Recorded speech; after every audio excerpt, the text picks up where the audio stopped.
Vadodara smart city તરીકે ઓળખાતું શહેર હોવા છતાં પ્રજાને આજે પણ મૂળભૂત સુવિધાઓથી વંચિત રહેવું પડે છે. પ્રજા વેરો ભરે છે, પરંતુ રસ્તાઓની હાલત જર્જરિત છે. વારે ઘડીએ રોડની કામગીરી હાથ ધરવામાં આવે છે, પરંતુ ગુણવત્તા જાળવવામાં તંત્ર અને કોન્ટ્રાક્ટર બંને બેદરકાર જોવા મળે છે. શહેરના અટલાદરા વિસ્તારના તળાવ પાસેના રસ્તાની તકલાદી કામગીરી સામે સ્થાનિક રહીશો અને કોંગ્રેસના આગેવાનોમાં રોષ ફાટી નીકળ્યો છે. વોર્ડ નંબર 12માં રસ્તા પર ડામર પાથરવાની કામગીરી ચાલી રહી હતી, જેમાં ગુણવત્તા જળવાયેલ નથી તેવી ફરિયાદો ઉઠી છે. સ્થાનિક કોંગ્રેસના આગેવાન રાકેશ ઠાકોરે તંત્ર અને કોન્ટ્રાક્ટર સામે ગંભીર આક્ષેપો કરતા જણાવ્યું હતું કે તંત્ર જાણતા હોવા છતાં કોન્ટ્રાક્ટર દ્વારા કરવામાં આવતી નબળી કામગીરી પર આંખ આડા કાન કરે છે અને ધૃતરાષ્ટ્ર બની બિલો પાસ કરે છે. રસ્તાની લેવલિંગ યોગ્ય રીતે કરવામાં આવી નથી. ડામર પાથરવાનું કામ પણ અધૂરું અને બિન ગુણવત્તાવાળું છે, જેના કારણે થોડા જ દિવસોમાં રોડ ફરી તૂટવાની સંભાવના છે. ઠાકોરે વધુમાં કહ્યું કે આ રીતે શહેરમાં કરાતી તકલાદી કામગીરી પ્રજાના વેરાના પૈસા સાથે છેતરપિંડી સમાન છે. તેમણે માંગણી કરી કે તંત્ર તાત્કાલિક કોન્ટ્રાક્ટર સામે કાર્યવાહી કરે અને તેને બ્લેકલિસ્ટ કરે, જેથી ભવિષ્યમાં આવી બેદરકારી ન થાય. તેમણે તંત્રને ચેતવણી આપતા જણાવ્યું કે જો યોગ્ય પગલાં નહીં લેવાય તો પ્રજા અને કોંગ્રેસના આગેવાનો રસ્તા પર ઉતરીને આંદોલન કરશે.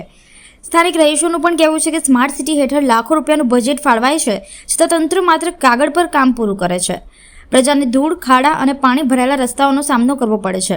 આ ઘટનાએ ફરી એકવાર વડોદરા સ્માર્ટ સિટી પ્રોજેક્ટની હકીકત સામે મૂકી છે, જ્યાં નામ તો સ્માર્ટ સિટીનો છે, પરંતુ વાસ્તવમાં રસ્તા, પાણી અને નાગરિકની સુવિધાઓ માટે પ્રજા હજુ સંઘર્ષ કરી રહી છે. આ 2 દિવસ પહેલાં રોડ બનેલો, 2 દિવસમાં જ રોડની એની આવતા 24 કલાકની જતી એવું લાગે છે. આમ કે તદ્દન ભ્રષ્ટાચાર, 1 નંબરનો ભ્રષ્ટાચાર. કોન્ટ્રાક્ટરને કેવી રીતે આ રોડ બનાવવામાં કામ આવે, ખાલી રોડ પાથરવાનો જ છે એવું લાગ્યું. મશીનરી ફેરવી કાઢવાની, એની થિકનેસ તો અલગ, અમુક જગાએ જાડું છે, અમુક જગાએ પાતળું છે. ને આ મારો હિસાબે આ એક જ વરસાદ પડશે ને તો આ રોડ ધોવાઈ જશે, કેમ કે હવે વરસાદની સિઝન 12 માસ થઈ ગઈ.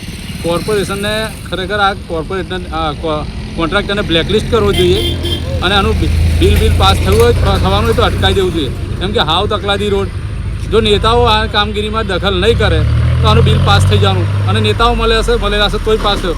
નેતાઓએ એનું વિરુદ્ધ જઈને એનું બિલ અટકાવી દેવું જોઈએ. તો કંઈ દાખલો બેસશે. બધા કોર્પોરેશનના 12 નંબરમાં એક બાજુ મુહૂર્તો થાય છે રોડોના, તો આવા રોડોના મુહૂર્તો થશે, પછી આવા રોડ બનશે. જનતાએ ખાડામાં જ પડવાનું, જનતાના પૈસા ખાડામાં જ જવાના.